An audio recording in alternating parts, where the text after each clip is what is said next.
Every summer, something special happens in New York City.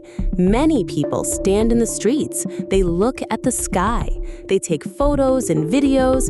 They are waiting for the sunset. This event is called Manhattanhenge. It is not a normal sunset. It is different. The sun goes down between tall buildings. It looks like the sun is sitting on the road.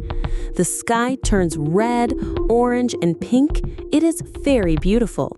People say it looks like magic. Why does this happen? Manhattan is a city with straight streets. The streets go from east to west and north to south. Because of the way the streets are built, the sun goes down in the middle of the street only 2 times a year.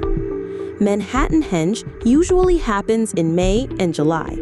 In May, it happens around the 28th. In July, it happens around the 11th. You can also see a half sun the day before or after. The best time to watch is about 30 minutes before sunset. Check the sunset time on your phone. Go to a wide street with a good view. The best places are 14th Street, 23rd Street, 34th Street, 42nd Street, and 57th Street. These streets are wide and straight. Many people go to 42nd Street near Grand Central Station. It is one of the most popular places. Some people also go to a bridge called the Tudor City Overpass. Take your phone or camera. Go early.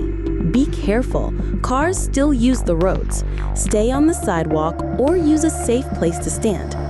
People love Manhattanhenge because it is short but very beautiful. For a few minutes, the sun and the city come together.